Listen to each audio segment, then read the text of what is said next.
Good evening students. जैसा कि आप लोग जानते हैं कि अपन थर्मोडायनेमिक्स फर्स्ट यूनिट कर रहे हैं, जिसमें हमने जूल थॉमसन इफ़ेक्ट किया था। आपको याद होगा कल जो है लास्ट क्लास में हमने इन्वर्सन टेम्परेचर देखा था कि इन्वर्सन टेम्परेचर क्या होता है। ठीक है, और उसके बारे में हमने थ्योरेटिकली पढ़ा था। ठीक है, यहाँ पर हम आज जूल थॉमसन एक्सपेरिमेंट करेंगे। पहले हमने जूल एक्सपेरिमेंट किया था। बहुत बड़ा टॉपिक है जूल थॉमसन अपने आप में। तो इस प्रयोग से हम जो है यानी इस एक्सपेरिमेंट से हम एंथैल्पी में होने वाले चेंज को एक्सप्लेन करेंगे, यानी चेंज इन एंथैल्पी। यानी कि जो जूल थॉमसन एक्सपेरिमेंट है, इससे हम चेंज इन एंथैल्पी के बारे में देखेंगे कि एंथैल्पी में जो चेंज है वो किस तरीके से होता है। देखिए, हमने यहाँ पर एक सिस्टम ले रखा है जिसमें एक तरीके से आप ये देख सकते हैं कि दो सिलेंडर हैं, है ना। या आप ये कह दें कि एक ही सिलेंडर है और उसको दो पार्ट में डिवाइड किया गया है, और उसके बीच में एक क्या लगा दिया गया है, पोरस डॉट लगा दिया गया है, यानी सरंध्र डॉट, जिससे क्या हो सकती है, गैस एक तरफ से दूसरी तरफ जा सकती है। ठीक है, पर तभी जब उस पर प्रेशर लगाया जाए। और दोनों तरफ देखिए कि एक पिस्टन है, एक तरफ ये पिस्टन है एक्स और एक तरफ पिस्टन है वाई। ठीक है, और इस तरफ का यानी लेफ्ट हैंड साइड का जो अगर हम देखें तो यहाँ पर प्रेशर है P1, वॉल्यूम है V1 और टेम्परेचर है T1 गैस का। और अगर राइट हैंड साइड में देखें तो गैस का प्रेशर है P2, वॉल्यूम है V2 और टेम्परेचर है T2। ठीक है, और पिस्टन जो है वो हम कह रहे हैं कि एकदम फ्रिक्शनलेस है, वेटलेस है, यानी उसका कोई भार नहीं है और घर्षण रहित है। और एक्स और वाई जो पिस्टन है, इनको हम खसका करके यानी इनको हम जो है इनकी पोजीशन चेंज करके हम प्रेशर को क्या कर सकते हैं, कांस्टेंट रख सकते हैं। ठीक है, और ये पूरा सिस्टम जो है एडियाबैटिक है। ठीक है, एडियाबैटिक का मतलब तापरोधित है, यानी इसकी जो वॉल्स हैं वो कैसी हैं, इंसुलेटिंग मटेरियल की हैं। ठीक है, यानी ना तो ये ऊष्मा बाहर देगा और ना ही ऊष्मा सराउंडिंग से लेगा। ये सबसे इंपॉर्टेंट चीज़ है, यानी Q इज इक्वल टू 0। ठीक है, और हमने कहा लेफ्ट साइड में प्रेशर P1 है, वॉल्यूम V1 है, टेम्परेचर T1 है, और राइट साइड में P2 V2 और T2 है। तो हम अगर इसको कंप्रेस करें तो बेसिकली हम क्या करेंगे, गैस के ऊपर वर्क करेंगे, यानी गैस पर किया गया कार्य, यानी वर्क ऑन गैस कंप्रेस करेंगे। तो लेफ्ट साइड से अगर हम इसको कंप्रेस करते हैं तो गैस पर वर्क होगा, और वो वर्क क्या होगा, PV, यानी P1 V1। तो अगर उसको हम उल्टा करें, ये तो गैस पर वर्क किया गया यानी वर्क ऑन गैस, अगर इसको हम उल्टा बोलें यानी कि work done by the gas, तो वो क्या हो जाएगा, -P1 V1। ठीक है, आ रही बात समझ में। तो ये देखिए, संपीड़न में गैस पर किया गया कार्य, यानी कि in compression work on gas is equal to P1 V1, and in compression work done by the gas is equal to -P1 V1। ठीक है, नेगेटिव हो जाएगा वो। और प्रसरण में गैस द्वारा किया गया, कि अब देखिए प्रसरण हो रहा है तो यानी एक्सपेंशन, तो एक्सपेंशन में जो वर्क गैस द्वारा किया, अब यहाँ एक्सपेंशन में हम वर्क नहीं कर रहे हैं गैस के ऊपर, बल्कि गैस वर्क कर रही है और वो पिस्टन को बाहर की तरफ धकेलेगी। तो एक्सपेंशन में गैस वर्क कर रही है और वो वर्क क्या होगा, पॉजिटिव होगा। ठीक है, क्योंकि एक्सपेंड हो रही है गैस। तो एक्सपेंशन में जो वर्क किया गया वो क्या है, P2 V2, यानी टोटल वर्क जो होगा गैस के द्वारा किया गया वो क्या होगा, W is equal to P2 V2 minus P1 V1। यही होगा, P2 V2 minus P1 V1, and we know that Q is equal to 0 because it is a adiabatic process. And according to the thermodynamics, या first rule of thermodynamics, we know that delta E is equal to Q minus W, ये होता है। और Q की value क्या है, 0 है, तो delta E is equal to क्या हो जाएगा, -W। ठीक है, यानी डेल्टा E का मतलब क्या होता है, E2 minus E1 is equal to क्या हो जाएगा, माइनस साइन आ जाएगा पहले, P2 V2 minus P1 V1, यही होगा। देखिए, माइनस अंडर मल्टीप्लाई होगा तो ये -P2 V2 हो जाएगा, और ये प्लस का P1 V1 हो जाएगा। माइनस का P2 V2 उस तरफ जाएगा तो प्लस का हो जाएगा, और माइनस का E1 इधर आएगा तो प्लस का हो जाएगा। तो ये चीज़ क्या बनेगी, E2 plus P2 V2 is equal to E1 plus P1 V1। और हम जानते हैं E प्लस PV यानी इंटरनल एनर्जी प्लस वर्क क्या होता है, एंथैल्पी। तो ये क्या होगी, H2 यानी एंथैल्पी ऑफ स्टेट 2, और ये क्या हो जाएगी, H1 यानी एंथैल्पी और state 1। It means delta H क्या होगा, H2 माइनस H1 और is equal to 0। It means no enthalpy change. This type of expansion process is called isoenthalpic process. यानी इस टाइप के जो एक्सपेंशन होता है, यानी इस टाइप का जो प्रसरण होता है, उसे हम क्या कहते हैं, सम एंथैल्पी परिवर्तन कहते हैं या सम एंथैल्पी प्रक्रम कहते हैं। ओके, तो ये हुआ एक तो टॉपिक। देन आज हम बात करेंगे जूल थॉमसन कॉफिशिएंट की, यानी जूल थॉमसन गुणांक क्या है। देखिए हम जानते हैं कि एंथैल्पी ताप और दाब का फलन है, हमने ले लिया कि यहाँ पर एंथैल्पी जो है वो it is a function of temperature and pressure. तो यहाँ पे हम क्या करेंगे, पार्शियल डिफरेंशिएशन, और पार्शियल डिफरेंशिएशन क्या हो जाएगा, किसका करेंगे, एंथैल्पी का with respect to temperature and pressure, यानी डी एच इजिकल टू क्या हो जाएगा, del H upon del T, sorry d H is equal to हो जाएगा del H upon del T at constant pressure multiply by d T plus del H upon del P at constant temperature multiply by D P. And we know that del H upon del T at constant pressure, it means change in enthalpy with respect to temperature at constant pressure, it is called heat capacity at constant pressure यानी CP। आपको याद होगा अपन ने CP CV में relation किया है, वहाँ अगर आप देखेंगे तो ये वैल्यू CP के बराबर है, यानी del H upon del T at constant pressure। इसका मतलब क्या है, नियत दाब पर प्रेशर कांस्टेंट है, यानी नियत दाब पर एंथैल्पी में ताप के साथ परिवर्तन, यानी change in enthalpy with respect to temperature, ये क्या होता है, heat capacity at constant pressure, यानी इस दाब पर ऊष्माधारिता के बराबर होता है, heat capacity at constant pressure. ठीक है, इट इज कॉल्ड सीपी। तो यहाँ पर हमको फाइंड आउट क्या करना है, फाइंड आउट करनी है ये सेकंड वाली वैल्यू, यानी del H upon del P at constant temperature. ठीक है, ये है del H upon del P at constant temperature, it means change in enthalpy with respect to pressure at constant temperature। ठीक है, change in enthalpy with respect to pressure at constant temperature, and we know that this is called Cp। तो ये क्या हो जाएगा, Cp dt, और ये as it is रख देंगे हम, है ना, इक्वेशन नंबर 1 से ये आ गया, dH is equal to Cp dt plus del H upon del P at constant temperature multiply by dP। According to Joule Thomson experiment in expansion the gas enthalpy is constant. अभी हमने थोड़ी देर पहले देखा H2 minus H1 यानी delta H zero आ रहा था, delta H zero है तो DH भी जीरो ही होगा, क्योंकि उसी का जो है माइन्यूट पार्ट है डेल्टा H का DH। यानी जूल थॉमसन एक्सपेरिमेंट के अकॉर्डिंग हम जानते हैं कि एक्सपेंशन पे वर्क जो है वो सॉरी चेंज इन एंथैल्पी क्या है, जीरो है, यानी DH इजिकल टू जीरो। इसका मतलब ये जो हमने फार्मूला लिखा ये वाला, इसमें DH इजिकल टू जीरो हो जाएगा, it means Cp dt plus del H upon del P at constant temperature multiply by D P equal to zero आ जाएगा। ठीक है, एंड वी नो दैट, अब देखिए dt अपॉन dp यानी enthalpy change zero है, इसका मतलब एंथैल्पी क्या है, कांस्टेंट है ना, चेंज इन एंथैल्पी जीरो है ना, यानी एंथैल्पी क्या हो गई, कांस्टेंट। तो हम ये लिख सकते हैं कि इसको जब हम डेल में कन्वर्ट करेंगे, यानी कि change in temperature with respect to pressure, तो ये हो जाएगा del T upon del P at constant enthalpy. देखिए del T upon del P at constant enthalpy is equal to, ये चीज़ इक्वल टू को उस तरफ जाएगी तो वैसी नेगेटिव की हो जाएगी, इट मीन्स, और Cp जब इधर जाएगा तो वो अपॉन में आ जाएगा क्रॉस मल्टीप्लिकेशन में, यानी minus 1 upon Cp del H upon del P at constant temperature.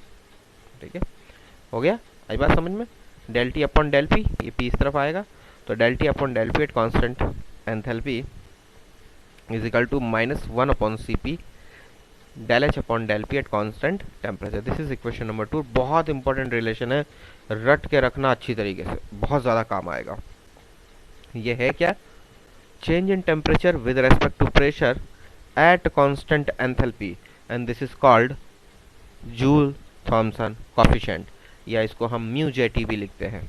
ठीक है, जे से मतलब है जूल, टी से मतलब Thomson, mu is equal to ये होता है जूल थॉमसन कोफिशिएंट, और इसको लिखा जाता है न्यू जे टी। ठीक है, ये म्यू का एक साइन बनाया जाता है और इसके नीचे यानी सबस्क्रिप्ट में लिखा जाता है जे डॉट टी, और ये चीज़ होती क्या है, change in temperature with respect to pressure at constant enthalpy, और इसकी वैल्यू होती है minus 1 upon Cp del H upon del P at constant temperature, यानी change in enthalpy with respect to pressure at constant temperature. ठीक है, ये चीज़ है, यानी at constant enthalpy the change in temperature with respect to pressure is called Joule Thomson effect and it is denoted by new J T. ठीक है, और अगर कूलिंग हो रही है एक्सपेंशन पर तो उसको बोला जाता है पॉजिटिव जूल थॉमसन इफेक्ट, और अगर हीटिंग हो रही है एक्सपेंशन पे तो उसे बोला जाता है नेगेटिव जूल थॉमसन इफेक्ट। ध्यान रखना कि अगर एक्सपैंड होने पे यानी प्रसारित होने पर गैस ठंडी हो रही है, गैस का टेम्परेचर कम हो रहा है, तो उसको क्या बोलेंगे हम, पॉजिटिव जूल थॉमसन इफेक्ट, यानी कि धनात्मक जूल थॉमसन प्रभाव बोला जाएगा वो। कब? कूलिंग होने पर, यानी ठंडी होने पर गैस। और अगर गैसों को प्रसारित करने पर गैसें गर्म होती हैं उल्टा, तो वो क्या बोला जाएगा? ऋणात्मक जूल थॉमसन प्रभाव बोला जाएगा, यानी नेगेटिव जूल थॉमसन इफेक्ट बोला जाएगा। क्लियर है? जूल थॉमसन इफेक्ट, है ना?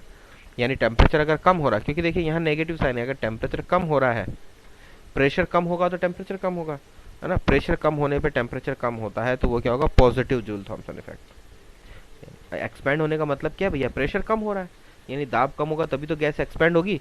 तो प्रेशर अगर कम होता है तो टेम्परेचर भी कम होता है, तो वो क्या बोला जाएगा? Positive Joule Thomson effect. और अगर प्रेशर कम होने पर भी टेम्परेचर क्या हो, प्रेशर कम होने पर टेम्परेचर उल्टा बढ़ रहा है, यानी कि गैस एक्सपैंड हो रही है और टेम्परेचर उल्टा बढ़ गया, उल्टा हो गया, तो क्या हो जाएगा? वो नेगेटिव जूल थॉमसन इफेक्ट हो जाएगा। ठीक है, ये कैसे आता है ये भी हम थोड़ी देर बाद में अभी डिस्कस करेंगे। ठीक है, और अगर म्यू जेटी की वैल्यू 0 आती है, it means it is called inversion point, यानी वो क्या है? इन्वर्जन पॉइंट है, व्युत्क्रम ताप है वो। Means at inversion point gas not show cooling effect as well as heating effect, यानी इन्वर्जन टेम्परेचर यानी व्युत्क्रम ताप पर गैस ना तो कूलिंग इफेक्ट शो करती है ना ही हीटिंग इफेक्ट शो करती है, आप लोग जानते हैं। ठीक है, अगर हम कह रहे हैं कि पॉजिटिव आ रहा है, यानी कूलिंग हो रही है एक्सपैंड होने पर, प्रसारित होने पर अगर गैस ठंडी हो रही तो पॉजिटिव जूल थॉमसन इफेक्ट, अगर गैस गर्म हो रही है प्रसारित होने पर तो नेगेटिव जूल थॉमसन इफेक्ट, और अगर प्रसारित होने पर गैस ना तो ठंडी हो रही ना गर्म हो रही है, वो का वही टेम्परेचर है गैस का, कोई चेंज नहीं हुआ गैस में, इसका मतलब वहाँ म्यू जेटी की वैल्यू क्या आ रही है? 0 आ रही है। और इसका मतलब क्या है कि गैस उस टाइम पर कहाँ है? व्युत्क्रम ताप के ऊपर है, यानी इन्वर्जन टेम्परेचर पे है गैस। इट मीन्स ना तो गैस कूलिंग इफेक्ट शो करेगी ना ही गैस हीटिंग इफेक्ट शो करेगी। ठीक है, नॉर्मल टेम्परेचर और प्रेशर पे, यानी सामान्य दाब और ताप की कंडीशन अगर हम देखें, सामान्य दाब और ताप का मतलब है रूम टेम्परेचर या एनवायरमेंटल टेम्परेचर, एनवायरमेंटल प्रेशर, और एनवायरमेंटल टेम्परेचर आप जानते हैं 27 डिग्री सेल्सियस और प्रेशर 1 atm। ठीक है, तो उसकी बात हो रही है। At a normal temperature and pressure maximum gases, यानी ज़्यादातर गैसें क्या करती हैं? Positive Joule Thomson effect show करती हैं। इसका मतलब क्या है कि प्रसारित होने पर ठंडी होती हैं। ठीक है, ज़्यादातर गैसें, है ना, यानी लिक्विफिकेशन ऑफ गैसेस जिसको हम कहते हैं, जो कि आप गैसेस स्टेट में पढ़ चुके हैं। 99% गैसेस होती हैं, बस हाइड्रोजन हीलियम कुछ ऐसी जो है एक्सेप्शनल केसेस हैं जो कि एक्सपैंड करने पर नॉर्मल टेम्परेचर पर ठंडी होने की जगह गर्म हो जाती हैं। क्यों हो जाती हैं वो भी हम अभी डिस्कस करेंगे थोड़ी देर में। ठीक है, उसके बाद में है आदर्श गैसों के लिए जूल थॉमसन गुणांक, यानी कि म्यू जेटी की value for ideal gases. We know that H is equal to E plus P V from equation third. We know that, अब देखिए इक्वेशन थर्ड, तो इसीलिए मैं कहता हूँ कि आपको क्या है कि आप लोग, मैं तो ऐसे ऊपर चला जाऊँगा, आप लोग कैसे जाएंगे, है ना? तो इसलिए आप लोग इसके नोट्स जो मैंने आपको डाल दिए हैं, इनकी जल्द से जल्द आप फोटोकॉपी करा के रखें, ताकि जैसे ही मैं बोलूँ तो आप उसको पलट के देख सकें। ठीक है, तो ये म्यू जेटी मैंने आपको कहा कि याद रखना, और इक्वेशन थर्ड के अकॉर्डिंग अगर हम देखें तो del T upon del P at constant enthalpy is equal to -1 upon C P del H upon del P at constant temperature, ये होता है। और एंथैल्पी की वैल्यू हम जानते हैं E प्लस पी वी होती है, यानी H की जगह हम E प्लस पी वी रख सकते हैं, यहाँ वही रखा गया है। देखिए, we know that del T upon del P at constant enthalpy is equal to mu JT कहते हैं इसी को, और इसकी वैल्यू होती है -1 upon C P del H, तो एच की जगह वैल्यू रख दी हमने E plus P V upon del P at constant temperature. देखिए, इसको हम खोल के लिख सकते हैं, यानी इसको लिखा है, ये तो रहेगा ही बाहर, कांस्टेंट रहेगा। देखिए -1 अपॉन सी पी, इसको लिखा है del E upon del P at constant temperature plus del P V upon del P at constant temperature. Del E upon del P at constant temperature का मतलब क्या है? Change in internal energy with respect to pressure at constant temperature, यानी आंतरिक ऊर्जा में दाब के साथ परिवर्तन, किस पर? स्थिर ताप पर। इस चीज़ को हमने थोड़ा सा अलग तरीके से और लिखा है, इसको हम ऐसे लिख सकते हैं del E upon del V multiply by del V upon del P, क्योंकि आप देखिए ये मल्टीप्लाई होता है जब, तो ये यहाँ से यहाँ कट जाएगा। आप देखिए डेल वी से डेल वी कट जाएगा, तो बचेगा क्या? Del E upon del P ही बचेगा, यानी यही चीज़ बचेगी, बस इसको लिखने का तरीका थोड़ा सा बदला है। यानी change in internal energy with respect to volume और change in volume with respect to pressure, और ये दोनों चीज़ें किस पे हो रही हैं? At constant temperature. ठीक है, और ये तो रहेगा ही रहेगा, change in PV with respect to pressure at constant temperature. इसको अलग करके भी लिख सकते हैं, क्योंकि मल्टीप्लाई में है तो हम इसको अलग ब्रैकेट भी बना सकते हैं, यानी कि del E upon del V at constant temperature, del V upon del P at constant temperature, plus del P V upon del P at constant temperature. और बाहर तो -1 अपॉन सी पी चल ही रहा है। ये क्यों लिया हमने ऐसा, इसको डेल वी में कन्वर्ट क्यों किया, because we know that del E upon del V at constant temperature is equal to 0 होता है। यानी स्थिर ताप पर, स्थिर ताप कांस्टेंट टेम्परेचर पे अगर आयतन में परिवर्तन के साथ आंतरिक ऊर्जा में परिवर्तन क्या होता है, शून्य होता है। आंतरिक ऊर्जा बदलती नहीं है, आयतन में परिवर्तन होने पर आंतरिक ऊर्जा में कोई परिवर्तन नहीं होता, ये चीज़ शून्य होती है। ये चीज़ आपको याद रखनी पड़ेगी, ये एक थर्मोडायनेमिक रिलेशन है, आपको याद रखना पड़ेगा। Del E upon del V at constant temperature is equal to 0। अब देखिए, अगर ये फर्स्ट जो है ये वैल्यू 0 है, तो ये वैल्यू आप देखेंगे इसके मल्टीप्लिकेशन में है, इसका मतलब ये मल्टीप्लाई होगी तो इससे होगी, तो ये वैल्यू भी क्या, अब ये वैल्यू चाहे कितनी भी हो, मल्टीप्लाई होगी तो ये पूरी किस में कन्वर्ट हो जाएगी, 0 में। यानी देखो ये पूरी वैल्यू हो गई 0, ठीक है। और हम जानते हैं कि कांस्टेंट टेम्परेचर पे पीवी की वैल्यू तो ऑलरेडी कांस्टेंट होती है, यानी पीवी क्या होता है, कांस्टेंट। और कांस्टेंट का डिफरेंशिएशन जब भी करते हैं क्या आता है, 0, है ना। कांस्टेंट का डिफरेंशिएशन तो 0 ही आता है। अब PV is equal to constant है, हम जानते हैं, तो पीवी का कांस्टेंट करो, कांस्टेंट का आप डिफरेंशिएट कर रहे हो with respect to pressure at constant temperature, that is equal to 0। इसका मतलब क्या हुआ, ये वैल्यू 0 हो गई, ये वैल्यू 0 हो गई, 0 प्लस 0 0 ही होता है, और 0 को जब आप 1 माइनस सी पी से मल्टीप्लाई करोगे तो ये भी 0। इसका मतलब क्या हुआ, del V upon del P, del T upon del P at constant enthalpy, यानी कि म्यू जे टी की वैल्यू क्या आई, 0। यानी mu J T is equal to क्या आ गया, 0। यानी Joule Thomson coefficient for ideal gas is 0। तो आइडियल गैस के लिए जूल थॉमसन कॉफिशिएंट की वैल्यू क्या होती है, 0 होती है। ये चीज़ आपको यहाँ पर ध्यान रखनी पड़ेगी, ठीक है। नेक्स्ट है Joule Thomson coefficient for real gases. Joule Thomson coefficient for real gases, देखें टाइम कितना बचा है, बड़ा नहीं हो जाएगा, हाँ है अभी तो, ठीक है। तो देखिए हम बात करते हैं जूल थॉमसन कॉफिशिएंट की रियल गैसेस के लिए। अब रियल गैस की जब हम बात करते हैं तो इक्वेशन तो वही रहेगी, कौन सी, जो हमने अभी देखी थी, अगर आपको याद हो तो इक्वेशन तो ये वाली, इक्वेशन नंबर 4। हमने कहा था आइडियल गैस के लिए, यानी आदर्श गैसों के लिए स्थिर ताप पर आयतन में परिवर्तन के साथ आंतरिक ऊर्जा में परिवर्तन शून्य होता है, यानी del E upon del V at constant temperature 0 था।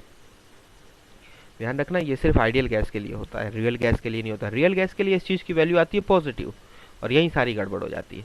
यानी del V upon del T at constant temperature क्या आएगी, वैल्यू पॉजिटिव, और del V upon del P at constant temperature, यानी change in volume with respect to pressure at constant temperature, ये value आती है negative, ठीक है। ये वैल्यू क्या आती है, नेगेटिव। ये एक्सपेरिमेंटली प्रूफ किए हुए हैं, अपन को इसमें नहीं जाना है, बस आपको ये समझना है कि जो पूरी इक्वेशन का जो फर्स्ट स्टेप था, जिसको जो मल्टीप्लाई हो रहा है, यानी del E upon del V at constant temperature multiply by del V upon del P at constant temperature, उसमें जो ये चीज़ है del E upon del V at constant temperature, इसकी वैल्यू आती है पॉजिटिव, और del V upon del P at constant temperature, इसकी वैल्यू आती है नेगेटिव। यानी ये स्टेप पॉजिटिव है, ये स्टेप नेगेटिव है, और नेगेटिव मल्टीप्लाई बाय पॉजिटिव हमेशा क्या होता है बेटा, नेगेटिव, आप जानते हैं। यानी ये पूरा स्टेप जो है, फर्स्ट जो स्टेप है, इसकी वैल्यू आएगी नेगेटिव हमेशा, ऑलवेज, ठीक है। क्योंकि दाब बढ़ने पर आयतन के में कमी होती है, ये तो नेगेटिव आना ही है, क्योंकि दाब बढ़ेगा तो आयतन में कमी होएगी, है ना। और वास्तविक गैसों के लिए स्थिर ताप पर आयतन बढ़ने पर आंतरिक ऊर्जा में वृद्धि होती है, तो इसलिए ये तो पॉजिटिव हो गया, और दाब बढ़ने पर आयतन में कमी होती है, तो ये नेगेटिव हो गया, ठीक है। और नेगेटिव जब पॉजिटिव से मल्टीप्लाई होता है तो हमेशा नेगेटिव आता है, यानी कि समीकरण 4 का जो पहला स्टेप है वो नेगेटिव होगा। यानी इक्वेशन नंबर 4 का जो फर्स्ट स्टेप है, ये फर्स्ट स्टेप है पूरा, ये सेकंड स्टेप है, ये जो पूरा फर्स्ट स्टेप है ये नेगेटिव होगा ऑलवेज, हमेशा। और रियल गैसेस के लिए अगर आपको याद हो, आपने गैसेस स्टेट पढ़ रखा है, वहाँ हमने एक अमेगट कर्व किए थे, थोड़ा सा मुश्किल होगा आप लोगों के लिए थोड़ा याद करना। थोड़ा सा रिकॉल कीजिए, आपने अमेगट कर्व किए थे जो हमने देखा था जिसमें हमने देखा था बेसिकली जिसको कहते हैं कि जो डेविएशन देखा था रियल गैसेस का, आइडियल गैस लॉ से हमने डेविएशन देखा था कि जो विचलन था वास्तविक गैसों का विचलन हुआ था आदर्श व्यवहार से, जहां हमने अमेगट कर्व बनाए थे। और अमेगट कर्व था संपीड़ता गुणांक और दाब के बीच में, क्योंकि हम कहते हैं जैसे 1 मोल है अगर गैस, तो P V equal to N R T होता था। एन की वैल्यू अगर 1 है तो P V equal to R T, यानी जितना पी वी का मान है वो आर टी के बराबर है। तो P V equal to R T, इसका मतलब P V upon R T क्या होगा, 1। याद है अमेगट कर्व किए थे, यानी compressibility factor P V upon R T equal to 1। और इस कंप्रेसिबिलिटी फैक्टर को प्रेशर के अगेंस्ट हमने प्लॉट किया था। तो हमने देखा था आदर्श गैसों के लिए तो हर दाब पर z की वैल्यू 1 ही आती है, जो स्ट्रेट लाइन चल रही है आदर्श गैस के लिए है, चेंज नहीं होती।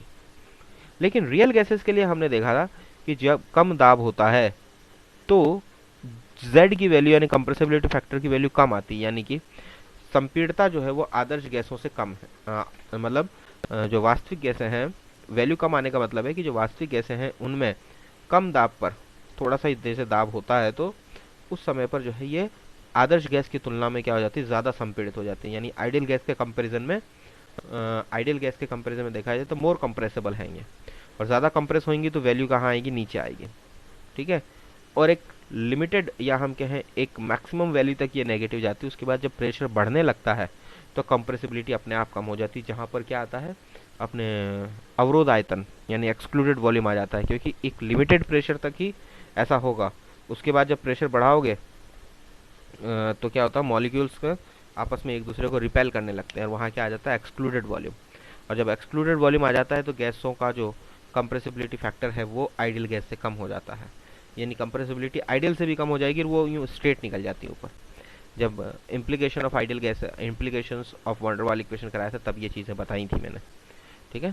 तो जेड के पी के बारे में ये सब चीज़ें हमें डिस्कस कर चुके हैं। तो वही चीज़ यहाँ पर है कि वास्तविक गैसों के लिए अगर पीवी को हम पी के विरुद्ध यानी PV equal to R T यानी कंप्रेसिबिलिटी फैक्टर, तो पीवी को अगर हम पी के विरुद्ध आलेखित करते हैं यानी ग्राफ में प्लॉट करते हैं तो साधारण परिस्थितियों में हम देखते हैं नॉर्मल जो कंडीशन है उनमें हम देखते हैं कि नॉर्मल टेम्परेचर और प्रेशर पर पीवी का मान पी के साथ में घटता है। ये नॉर्मल कंडीशन की बात हो रही है, यानी नॉर्मल प्रेशर जो एनवायरमेंटल प्रेशर है, नॉर्मल टेम्परेचर जो एनवायरमेंटल टेम्परेचर है, उस पर हम देख रहे हैं कि नॉर्मल गैसेस जो है जैसे CO2 है, N2 है, O2 है ना, इन सब गैसेस के लिए हम देखते हैं कि पीवी की वैल्यू पी के साथ घटती है, यानी इनकी कंप्रेसिबिलिटी आइडियल गैस से ज़्यादा है। जब प्रेशर कम होता है तो ये आइडियल गैस से ज़्यादा कंप्रेस होती हैं, यानी इनके जेड की वैल्यू कम आती है। तो पी का मान क्या है, पीवी का मान पी के साथ जैसे जैसे प्रेशर बढ़ाते जा रहे हैं हम, पीवी की वैल्यू क्या हो रही, घटती जा रही है। एक्सेप्शनल केस क्या, हाइड्रोजन और हीलियम जो ऊपर से निकलते हैं सीधे, वो कभी नीचे आते ही नहीं है, वो सीधे ही ऊपर से निकलते हैं, है ना। एक्सेप्शनल है hydrogen and helium.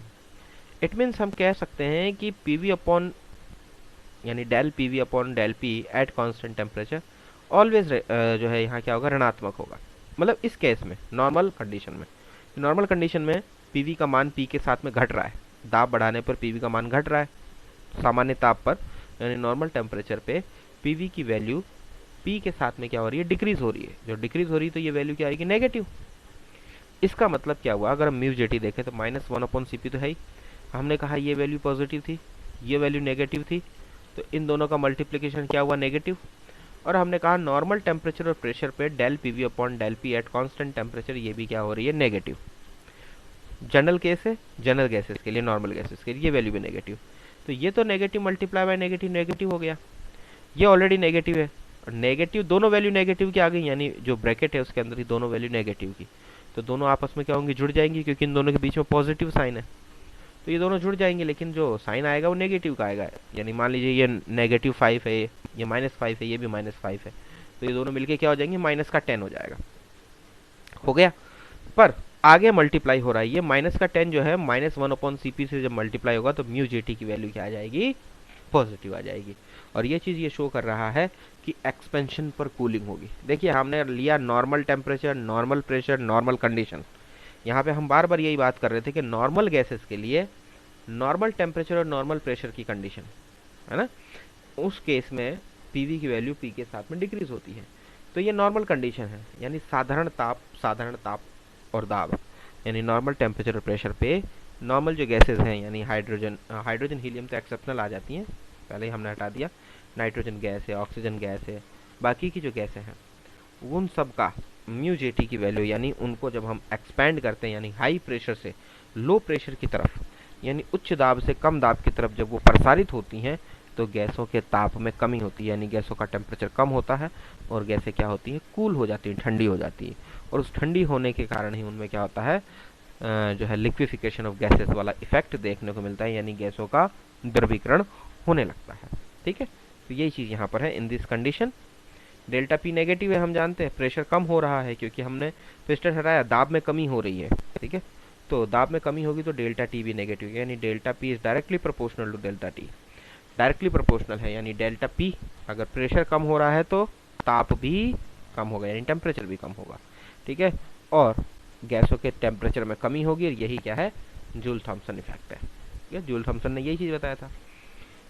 It means जब गैसें अधिक दाब से कम दाब की ओर प्रसारित होती है, देखिए अधिक दाब से कम दाब की ओर प्रसारित होने का मतलब क्या, हाई प्रेशर से लो प्रेशर की तरफ एक्सपैंड हो रही हैं, तो प्रेशर कम हो रहा है ना, क्योंकि पहले प्रेशर बहुत ज़्यादा था, प्रेशर कम हो गया तो प्रेशर क्या हो रहा है, डिक्रीज हो रहा है, तो कूलिंग इफेक्ट शो होता है यानी शीतलन प्रभाव होता है। लेकिन जब प्रेशर बहुत ज़्यादा हो, हमने अभी देखा, ये तो हम नॉर्मल प्रेशर की बात कर रहे थे यानी नॉर्मल कंडीशन की बात थी, नॉर्मल टेम्परेचर नॉर्मल प्रेशर, लेकिन हम जब देखते हैं कि ये एक लिमिट तक ही नीचे आता है, उसके बाद आप देखेंगे जब आप प्रेशर और ज़्यादा बढ़ाते जा रहे हैं यानी प्रेशर जब बहुत ज़्यादा हो जाता है तो उस केस में del P V upon del P at constant temperature इसकी वैल्यू नेगेटिव नहीं आती, बल्कि ये वैल्यू क्या हो जाती है, पॉजिटिव हो जाती है। यानी change in P V with respect to pressure ये नेगेटिव नहीं आके पॉजिटिव हो जाती है। उसका रीज़न क्या है, अगर आपने गैसेस स्टेट ढंग से पढ़ा है तो आप जानते हैं इसका रीज़न है एक्सक्लूडेड वॉल्यूम, यानी जिसे हम अवरोध आयतन कहते हैं, और जो बी होता है, यानी पीवी का मान पी के साथ अब घट नहीं रहा है, ये क्या होगा, बढ़ जाएगा। ठीक है, और ये पॉजिटिव आएगा। तो अब म्यू जे टी का क्या होगा, अब ये नॉर्मल कंडीशन नहीं है, ध्यान रखना, ये एक्सट्रीम कंडीशन हो गई है। हमें ये तो पता है कि ये वैल्यू जो है ऑलरेडी नेगेटिव, सॉरी ये वैल्यू तो पॉजिटिव है, ये वैल्यू नेगेटिव है, तो नेगेटिव मल्टीप्लाई बाय पॉजिटिव ये हमेशा नेगेटिव रहेगी, यानी कि जो फर्स्ट स्टेप है इक्वेशन नंबर 4 का, इट इज़ ऑलवेज नेगेटिव, ये तो हमेशा नेगेटिव रहेगा। लेकिन अब ये बदल गया, ये हो गया पॉजिटिव। ठीक है, क्योंकि दाब बढ़ाने पर ये वैल्यू है और बढ़ती है, तो दाब बढ़ाओगे तो वैल्यू बढ़ती जाएगी, यानी पीवी का मान बढ़ रहा है दाब बढ़ने के साथ साथ, तो ये पॉजिटिव। अब पॉजिटिव, एक फर्स्ट स्टेप जो है वो नेगेटिव, सेकंड स्टेप पॉजिटिव, इसका मतलब कि प्रेशर इंक्रीज करने पर म्यू जे टी का मान कम होता जाता है। क्योंकि पहले तो क्या था, देखो ये भी -5 ये भी -5 जुड़ गए दोनों, अब ये -5 और ये +3, तो क्या बचा, -2 बचा। कहाँ ये -10 हो रहा था, -2 ही हो रहा है, तो म्यू जे टी की वैल्यू कम आएगी ना। तो वही चीज़ हम कह रहे हैं कि इससे यानी प्रेशर ज़्यादा होने से म्यू जे टी का मान क्या होता जाता है, कम होता जाता है। और एक ऐसी स्थिति आती है जब शून्य हो जाता है, यानी जब दोनों वैल्यूज इक्वल हो जाएंगी, एक माइनस की वैल्यू है और एक प्लस की वैल्यू है, ये -5 हो गया, ये प्लस का 5 हो गया, 0। और जब ये 0 हो गया तो उस केस में -1 अपॉन सी पी से भी ये 0 मल्टीप्लाई होगा तो 0, यानी म्यू जे टी भी क्या आएगा, 0। तो म्यू जे टी की वैल्यू 0 आ जाती है, यानी दोनों वैल्यूज क्या हो जाती है उस टाइम पे इक्वल। और वो क्या कहलाता है, जब वो 0 आता ना, वही टेम्परेचर क्या कहलाता है, इन्वर्जन टेम्परेचर कहलाता है, यानी व्युत्क्रम ताप। उस टाइम पर ना तो कूलिंग इफेक्ट होता है ना हीटिंग इफेक्ट आता है, और म्यू जे टी की वैल्यू 0 आती है, जैसे आइडियल गैसेस के लिए आती है। ठीक है, तो दाब और अधिक बढ़ने पर जो पॉजिटिव स्टेप है उसका जो वैल्यू है वो नेगेटिव स्टेप से बढ़ जाती है, यानी ये जो पॉजिटिव स्टेप अगर ये बढ़ गई तो देखिए दोनों के बीच में प्लस का साइन है। अगर इसका मान इससे ज़्यादा हो गया, मान लीजिए ये हो गया +10 और ये है -10, तो +10 और -10 क्या बचेगा, +5 बचेगा, आप जानते हैं। ठीक है, तो ये प्लस की आ जाएगी वैल्यू, और जैसे ही ये वैल्यू प्लस की आएगी पूरी अंदर वाली, -1 अपॉन सी पी से जब ये मल्टीप्लाई होगी तो पॉजिटिव मल्टीप्लाई बाय नेगेटिव, आप जानते हैं क्या आएगा, नेगेटिव आएगा, और उस केस में म्यू जे टी क्या हो जाएगा, negative. It means heating on expansion, यानी कि गैस को जब एक्सपेंड कर रहे हैं तो उस केस में गैस का ठंडी होने की बजाय क्या हो रही है, गर्म हो रही है, यानी गैस क्या हो रही है, गर्म हो रही है, एक्सपेंशन हो रहा है, तब प्रसारित होने पर गैस क्या हो रही है, गर्म हो रही है।